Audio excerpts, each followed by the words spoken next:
అందరికీ వందనాలండి. ప్రైజులా అందరూ మీ శ్రమంగా ఉన్నారని ప్రభు పక్షముగా వందనాలు తెలియజేస్తున్నాను. ప్రాముఖ్యంగా కొన్ని సత్యాలు మీకు చెప్పాలి. మన బైబిల్ చదివినప్పుడు అన్ని విషయాలు చక్కగా నేర్చుకోవాలి. ఎందుకనక బైబిల్ ఉన్న ప్రతి మాట, ప్రతి అంశం ఇందులో లెక్కింపబడ్డాయి. మన భూమి మీద నివసించినడు మనకు అనేక సోదరులు వస్తుంటాయి. వచ్చినప్పుడు ఈ బైబిల్ ఏం చెప్తుందంటే 2 దినసరికి మొదటి వచనం 4వ అధ్యాయం వెళ్తే ఇక్కడ చిన్న మాట ఉంది. మన ఎన్ని సమస్యలు వచ్చాయంట దేవుని సంగంట అతీసిపడుస్తున్నాము. అందువలన మీరు హింసన్నిలట్టిలోనూ మీరు సహించుచు శ్రమలతో మీరు ఓర్పును విశ్వాసమును చూసి మేము దేవుని సంఘములను మీ అందు అతీసిపడుతున్నాం. ఇక్కడ రాయబడిన ప్రకారమే ఏముందంటే ఇజ్రాయేలుకు అక్కడ హింసలు అన్నీ వచ్చినాయి. అక్కడ హింసలతో బాధపడుతున్నారు. విశ్వాస మార్గంలో నడిచిన వాళ్ళు కొందరు, శ్రమల్లో నడిచిన వారు కొందరు, ఓర్పుతో సహించుతూ కొందరు, దేవుని సంఘము వదిలిపెట్టక మంది అక్కడ అతీసిపడ్డారు. ఇజ్రాయేల్కి దేవుడు నేనే అని ఈ వాక్యము ప్రకారంగా చూస్తుంటే మన హింసలన్నీ దేని నుంచి వస్తున్నాయి? మన బాధలు దేని నుంచి వస్తున్నాయి? ఓర్పు విశ్వాసం చూసేట దేవుని సంఘమును వెళ్ళి దేవుని బతిమలుకోవాలి, అతీసిపడచాలి. మన సమస్య అన్ని దేవుడు చెప్పాలి. ప్రభా, హింసలు ఎందుకు వస్తున్నాయి? కారణం మన హృదయం తెలాలి. ఈ శ్రమలు ఎందుకు వస్తున్నాయి ఏంటి? మన హృదయంలో అంతరాత్మ తెలుసుకోవాలి. ఓర్పు అనే విశ్వాసం అని చూసి దేవుని సంఘము విడిచిపెట్టకండి. దేవుని సంఘం అంట అన్నిట్లకంటే క్రీస్తు నామము. క్రీస్తు మిమ్మల్ని ప్రేమిస్తున్నాడు. ఎలా ప్రేమిస్తున్నాడు? నా సంఘానికి మీరు ఉంటున్నారు కదా విశ్వాసంగా, ఇదిగో నేను శాశ్వతమైన ప్రేమతో నేను ప్రేమిస్తున్నాను కనుక నీ చెయ్యి విడవక. ఇక్కడ వాక్యం ఏం చేస్తుందంటే ఓర్పుతో విశ్వాసంతో సంగములతో ఎందు దేవుణ్ణి అతీసిపడుతున్నారు కదా మీ అందరనే. ఇక్కడ చెయ్యి విడవక, ఇదిగో నా అరచేతుల్లో నిన్ను సిక్కి ఉన్నాను కదా, నీవు నా సొత్తువుగా, దేవుడు అంటున్నాడు, సొత్తువుగా నేను అంగీకరించాడు. మన ఇష్టలుగా ఉండాలట దేవునికి. ఆయన మన సొత్తుగా ఉంటాడు. మన ఇష్టం లేనిది మన సొత్తువుగా ఎలా ఉంటాడు? మనిషికి ఒక ఇష్టపడుతుంటారు. ఆ ఇష్టాలు కూడా కొన్ని సమస్యలతో హింసలు వస్తాయి, శ్రమలు వచ్చేస్తాయి. నీకోసం నా కోసం దేవుడు సింధించాడు, హింసలు పెట్టారు, శ్రమలు ఓర్చాడు, ఓర్పు ఓర్చాడు. విశ్వాసముతోను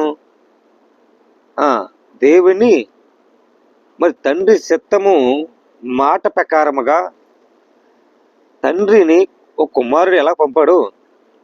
ఆయన పరిశుద్ధాత్మతో దేవుడు తెలుసు అంగీకరించుకొని మన విశ్వాసం మూలము నడిపించి దాని కొత్తయు కొనసాగించేవాడు యెహోవా. నా యందును మీరు ఓర్పుతో సహనముతో ఎప్పుడు ఉన్నారో దేవుని సంఘంగా అధ్యక్షులుగా మీరు ఉండాలి. దేవుని అధ్యక్షులు ఎప్పుడంటే దేవునితో అన్నిని పోరాడి మన కోసం ఎంత హింసలు పెట్టాడో మన కళ్ళ ఎదురుగుండా దేవుణ్ణి ఈ వాక్యం చూస్తున్నాం. మాటలు మన దేనికి దేవుడు అంగీకరిస్తున్నాడంటే ప్రేమ చూపించటానిక, పాపాత్ములు క్షమించడానికి. మీకు హింసలు వస్తున్నాయి, మీ హింసను సహించిన శ్రమలను ఓర్పు విశ్వాసం దేవుడి సంఘంలో అడుగుపెట్టండి. ఆయన పడండి, ప్రతి మార్గంలో నడవండి. ఓర్పుతో మరి ఎప్పుడు విశ్వాసముతో ఎప్పుడు ఉన్నాము, ప్రతి మార్గములో ఉండాలి. యోబు విశ్వాసముతో మార్గములను ఎన్ని శ్రమలు వచ్చినా హింసలు వచ్చినా ఓర్పు విశ్వాసముతో యోబు గారు ఏం చేశారండి, దేవుని మాట వదల ప్రార్థిస్తూనే ఉన్నాడు. నా తండ్రి ఆయన నెరవేర్స్తాడు, కండిపెట్టి ప్రార్థన చేశారు. ఈ రోజుల్లో జీవితాలు మనకు కనిపెట్టే జీవితాలు ఎలా ఉంటున్నాయి, దేవుని కనిపెట్టలేకపోతున్నాం. ఇదిగో మీ మధ్యన సంచరించిన వాడు నేనే కనుక మీరు అధ్యక్షులుగా మీరు సంఘములు ఎలా ఉన్నారో నేను క్రీస్తు సంఘాన్ని పునాదికి వేయబడినట్లుగా మీరు నాలో ఉన్నట్లు సంఘమునందు అతిశి ప్రేమ చూపించండి అన్నాడు ప్రభువు. ప్రతి హింసనని మీకోసం అన్ని ఇచ్చా, ఓర్పుతో సహనముతో మీకోసం త్యాగం చేశాని ఈ వాక్యంలో రాయబడే ప్రకారముగా మనము కూడా దేవుని మార్గంలో నడవాలి. ప్రియమైన బిడ్డలారా, వాక్యము అన్నిటికంటే బలమైంది ఏంటంటే మన దేవునికి ప్రార్థించటం బలమైంది.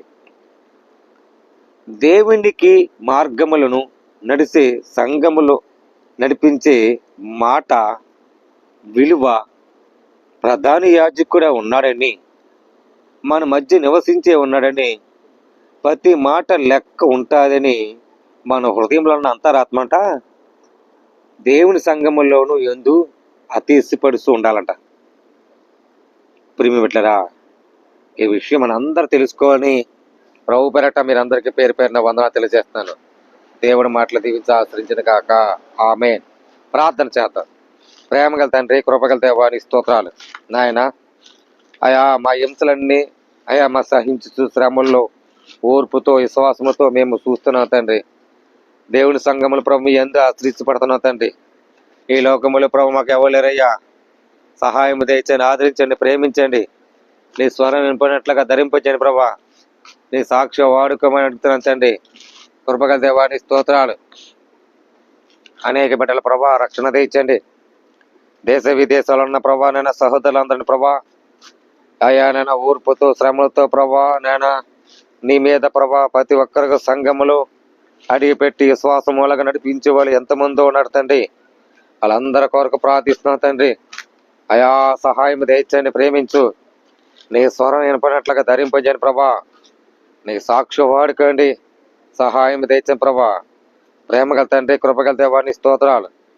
ఇచ్చిన ప్రభా మాట అయా నెరవేర్చే వరకు కునుకు నిద్రనన్న ప్రభా సమస్తం ప్రభా సాధ్యమంత వరకు సహాయం ఇచ్చి ప్రేమించి అయా మీలో ఉన్న అధ్యక్షులుగా మేము అంగీకరించి ఎలా నడవాలో ఎలాగా నడుచుకోవాలో మాకు నాయన మమ్మల్ని నేర్పించండి అయ్యా.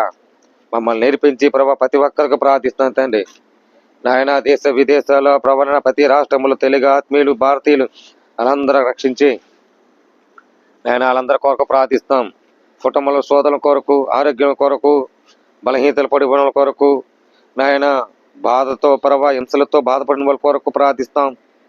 నాయన జీవితాన్ని ఎలా నడుచుకోవాలి ప్రభా, కుంగు వేదనతో నడిచిన వాళ్ళు ప్రభా హింసలతో ఉన్నారు తండ్రి. వాళ్ళకి సమాధానం ఐక్యతగా తెచ్చాం ప్రభా. సహాయం తెచ్చి ఆదరించి ప్రేమించి నీ స్వరం వినపడేట్లుగా ధరింపజేయని ప్రభా. నీకు సాక్ష్యం నిలబెట్టుకొని ఆదరించి అయా నాయన ఈ లోకంలో మాకు తప్ప మాకు ఎవలేరయ్యా, సహాయంతో అందరించి నడిపించమని మేలు చేయబడుతున్నాను తండ్రి. నీ సిద్ధముగా నీ ఇష్టముగా నాయన అన్ని విషయాలు అయా నేను గొప్ప రక్షణ తెచ్చండి, గొప్ప రక్షణ ఆదరించి ప్రేమించమని నీ నామూల ప్రార్థిస్తున్నాను తండ్రి. అయా అయా చిన్న ప్రార్థన సాక్షి నిలబెట్టుకో ప్రభా, మేలు చేయని ప్రభా. అనేక రక్షణ లేక రక్షించబడినట్లుగా నాయన వ్యాధులతో బాధలు పడుతూ రోగులతో స్వస్థపరిచినట్లుగా దయ చూపించి నీ శిలువ రక్తంతో ప్రభా ప్రతి పాపం ఒడ్డున్న కడిగి పెట్టి తుడిసి వేయమని క్రీస్తు యేసు పరిశుద్ధాత్మ పేట మేరుకుంటున్నాం పరమ తండ్రి. ఆమేన్. యేసు రక్తమే జయం, శిలువ రక్తమే జయం. ప్రభు యేసు నామములో ప్రభు నామములే నీకు తెలించిన కాక. ఆమేన్. ప్రియమిట్లరా, సహోదరులరా, అందరూ కూడా మా ఈ ఛానల్ చూసిన అందరూ కూడా మీ అందరి పేరు పేరుని కూడా వందలా తెలియజేస్తున్నాను. ఆమేన్.